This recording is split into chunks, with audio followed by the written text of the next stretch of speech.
What up, YouTube? It's your boy, CM the Go 5, man. Back with another one, you know what I'm saying? We're going to continue on to the second part of this little dirt situation and everything, man. Uh, I just wanted to come back and uh, give y'all a video on what was going on and stuff like that. So we update. Make sure you like, share, and subscribe to the channel, you know what I'm saying? Make sure you smash that like button, you know what I'm saying? We in the building. Let's go. Malone TV News. Let's go.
Are you a YouTuber? Here's how you can grow your YouTube following. Even if you currently have 0, 10. A popular rap artist is behind bars after a shocking arrest, as authorities accuse him of being connected to an alleged murder-for-hire plot. Chicago rapper Durk Banks, better known by his stage name Lil Durk, was arrested yesterday after allegedly attempting to flee the country, and at this time he's being held in a Broward County jail in Florida, awaiting transfer to the U.S. Marshal. According to the FBI affidavit, the Grammy Award-winning rapper is charged with conspiracy to commit murder for hire. His arrest comes on the same day as federal prosecutors announced in California the charges of other men for the attempted murder of Georgia rapper Quando, whose real name is Taquan Bowman. Prosecutors say those 5 men all have ties to Chicago gangs and all targeted the Georgia rapper in retaliation for the murder of Chicago rapper King Von. According to prosecutors, all 5 men, who include Kevon London Grant, aka Vonnie, Asa Houston, aka Boogie, David Brian Lindsay, aka Brown Eyes, Keith Jones, aka Flocka, and DeAndre Dontrell Wilson, aka Didi. They all face charges including conspiracy to commit murder for hire, committing murder for hire involving death, and use of a machine gun in a violent crime resulting in death. And the most serious charge carries up to the death penalty if convicted. According to prosecutors, all 5 men have ties to Lil Durk's hip-hop group Only the Family, also OTF. OTF was founded by Lil Durk more than a decade ago. And according to the FBI, OTF members engage in violence, including murder and assault, at the direction of Lil Durk and to maintain their status in OTF. King Von, whose real name was Davon Bennett, was also a part of OTF and frequently collaborated with and was a longtime friend of Lil Durk. King Von was shot and killed in November of 2020 outside a nightclub in Atlanta. He was killed in the early morning hours of November 6th during an argument between 2 groups that escalated into gunfire. And he was fatally shot by Quando's associate Lil Tim after the argument. The indictment doesn't name Davon Bennett, aka King Von. Instead, the charging documents state a high-ranking OTF member described by the initials DB got into a physical altercation with someone referred to as TB, and the circumstances surrounding that incident mirror King Von's murder. The indictment says after DB's death, co-conspirator 1 made clear in coded language that they would pay a bounty or monetary reward to anyone who took part in killing TB for his role in DB's murder. That co-conspirator is allegedly Lil Durk, who authorities say made it known he would pay a bounty to anyone who killed Quando Rondo. According to the court documents, the men used an OTF-associated credit card to buy plane tickets to LA, in August of 2022 to search for TB, who is allegedly Quando Rondo, and using funds provided by Lil Durk. Durk allegedly texted an associate arranging flight, "Don't book no flights under no names involved." And prosecutors claim when there, Kevon Grant booked a hotel room for the men to stay at and provided the others with firearms. Grant allegedly procured cars, ski masks, and firearms that were used to find, track, and kill TB. According to the FBI, there is video evidence that Durk was staying at the house in the San Fernando Valley that day. A lot of the stories that we cover here at Law and Crime are very tough to tell. But part of the reason we're able to keep bringing you these types of stories is because of our great sponsors. So I want to take a moment to thank Upside for sponsoring this story. If you're wondering what's Upside, well, it's a free app that gets you cash back on daily essentials like gas, groceries, and restaurants into your bank account. So here's what you do. You download the Upside app, claim an offer for whatever you're buying on Upside. I dare you to let me build a completely free commerce store. Load it. Use our promo code LC News and get an extra 25 cents back on every gallon on your first gas. Again, that's promo code LC News for an extra 25 cents back on your first gallon of gas. According to the indictment, Kevon Grant allegedly rented 2 cars, one of which had a fake license plate for the men to use and follow Rondo and his 24-year-old cousin. But when Rondo and his cousin stopped for gas, according to prosecutors, Asa Houston allegedly drove to a nearby alley before Keith Jones, David Brian Lindsay, and a third unidentified man known in the indictment as co-conspirator 2 carried out the shooting, which was captured on surveillance video. Rondo wasn't injured. However, his cousin passed away after being fatally wounded. According to court documents, the 5 men and co-conspirators used facilities of interstate and foreign commerce, such as planes, cars, cell phones, and the internet with intent that the murder of TB be committed. After the shooting, according to the indictment, the men went to a nearby burger spot to discuss payment. Then on the same day, the credit card was used to purchase tickets for Keith Jones, David Brian Lindsay, Asa Houston, DeAndre Wilson, and co-conspirator 2 to travel back to Chicago. Lil Durk wasn't named in the charging documents against Grant, Wilson, Jones, Lindsay, and Houston. But according to the indictment, the defendants were offered money and lucrative music opportunities with OTF for the murder of Quando Rondo. Prior to Lil Durk's arrest, the Chicago rapper was sued by the mother of Chicago drill rapper FBG Duck. FBG Duck was murdered in 2020, and his death led to several convictions in a federal conspiracy trial last January. But his mother sued Lil Durk, OTF, and King Von's estate, alleging they were all involved in the shooting as well. According to the suit, OTF operates as a criminal enterprise. After Grant, Jones, Lindsay, Wilson, and Houston were arrested Thursday, the FBI says Durk took 2 flights off Florida airports, one to Dubai and one to Switzerland. He then reportedly booked a flight to Italy, but was arrested in Miami before he could board that flight. So, damn, man. So, my thing is, I guess he was trying to flee the country or whatever, you know. But it's a little bit too late for all that, man. Because them feds, when they come knocking, they come knocking. You hear me? You understand me? Like, if they want you, they gonna come and get you. They probably already been sitting back in the cut and just stirring up the pot. You know what I'm saying? Cooking. They've been cooking for a minute.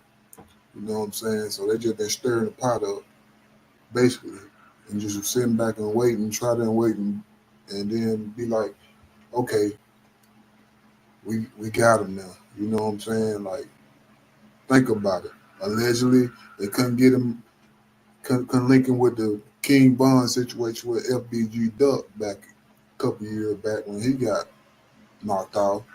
You know what I'm saying? So now they feel like, okay, this right here. Then again, it don't make it no better, man, with the credit card situation. How dumb can someone get to the point where you trying to do something as dangerous as that? You know what I'm saying? Trying to take another person out, but they end up using your card. He might not even have no knowledge of them guys even using his credit cards. You know what I'm saying? Like, sometimes it be like that. You know, so we never know until they take this thing to trial or whatever. And But when the Fed got something, they got something. So you might well put a stamp on it. You know what I'm saying? Like, it's over with. You know. Lil Durk and the other defendants are being held pending their transfer back to LA. I want to bring on now Detective Eric Barnes to break down this case even further. Eric, thank you so much for joining me today. You know, Lil Durk is a really popular rapper, but what's your reaction to his arrest and his alleged connection to this murder for hire plot of Georgia rapper Quando Rondo? Well, you know, it's a very interesting case. I've been following it for some time now, but it's very representative of things that are going on within the hip hop community these days. Of the, you know, 1 foot in the studio, 1 foot in the streets. And talk to me a little bit about retaliation within gang culture, maybe even hip hop culture as well, too, that we can even trace back these events in particular, kind of in a way, starting from King Von's death in Georgia in 2020, and 2 years later, Quando Rondo's attempted murder, where his cousin be killed during this ambush. What is your kind of reaction to just this whole web and trail that has been going on essentially since 2020, even probably prior to that too? Well, you know, one of the things that's been popular with hip hop artists is to maintain the same group of friends that they had since they were kids, maintaining that loyalty, not changing up and becoming a new person because you have fame. And so in keeping these alliances, you know, sometimes there's beef that follows from the streets into rap. And, you know, like I said, these guys live, you know, day to day, and their alliances also live that same lifestyle. And, you know, reading through this indictment, there appears to be this really heavy level of planning to allegedly carry out this murder. Plane tickets were bought, cars were rented, ski masks and firearms were bought. Talk to me a little bit about the sophistication you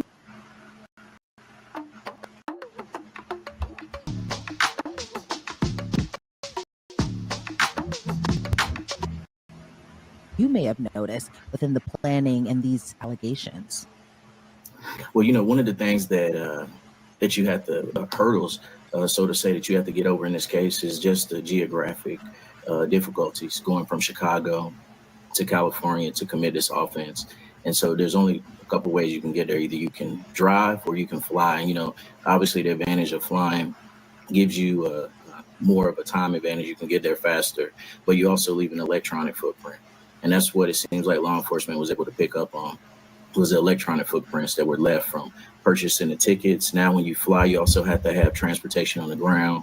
So you have rental cars. And if you're there for an extended period of time, that also leads to maybe a hotel stay.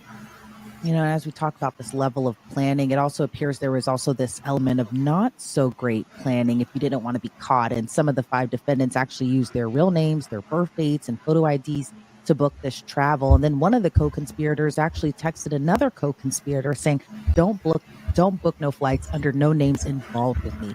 What's your reaction to kind of just doing this allegedly and using your real name, your real ID, but also kind of wanting to keep this on the down low as well too, of not wanting to get caught?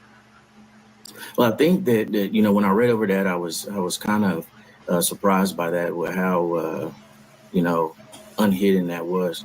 But I think also it plays to the element of what their motivation was. And it seemed that, you know, there was some discussion of payment. And so sometimes individuals are so intrigued by being able to get their hands on whatever this payment is that they overlook small details, and leaving your name on a receipt or on a reservation is one of those things that they missed. When we see kind of these types of cases, a lot of times, I think sometimes the defendants are allegedly always kind of wanting one specific target. But then there are some cases where someone else is hurt or killed, kind of in this focus of retaliation. What are your thoughts, given that Quando Rondo's cousin was actually killed when the murder was allegedly plotted for him?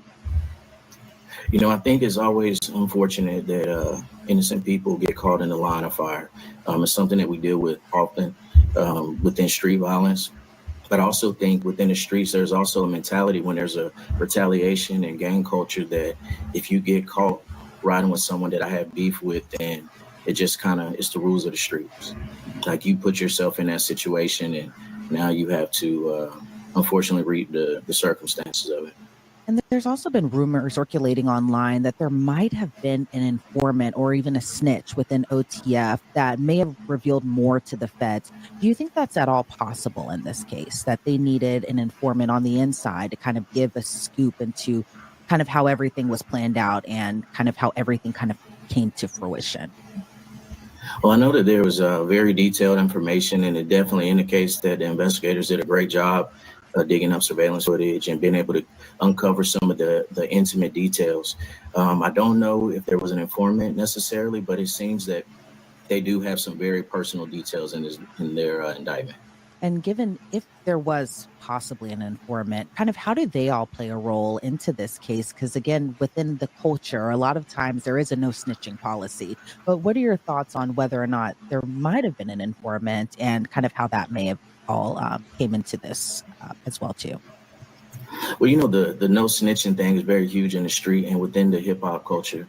But one thing that within the law enforcement community, when someone is looking at a significant sentence, which I think murder for hire either carries in some sort of situations, death penalty, and also life in prison, it's every man for himself at that moment. And so the old cliche of the first one to talk gets the best deal, normally that weighs very heavily in these cases. Some of the defendants, in addition to being offered money, were also promised lucrative music opportunities if they carried out this murder. And I know we've kind of been having a discussion about, how rap culture kind of bleeds into gang culture. But what's your reaction to kind of this lucrative opportunity given they carry out this bounty? Well, it's the American dream of wanting to be able to create a better opportunity for yourself and your family. And unfortunately, a lot of individuals have, the dream of making it in the rap business, and you're just not given the opportunity. So that is something that is going to be very alluring to a lot of individuals because they not only want to be able to have the rap contract, but also the rap lifestyle, and some people are willing to do whatever it takes to get that. Sometimes when we see these cases, especially gang cases that are also kind of double as like hip hop cases, YNW Melly, this case with Lil Durk, even YSL, I can't help but notice just how young some of the defendants are and some of the alleged activities that they're being accused of doing. They're so young. All right, we're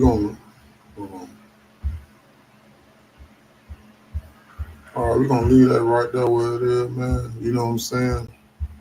And y'all make sure y'all like, share, and subscribe to the channel, man. You know what I mean? And I'm your boy, CM the Goat 5, man. You know what I'm saying? And we'll keep y'all updated on what's going on. You know what I mean?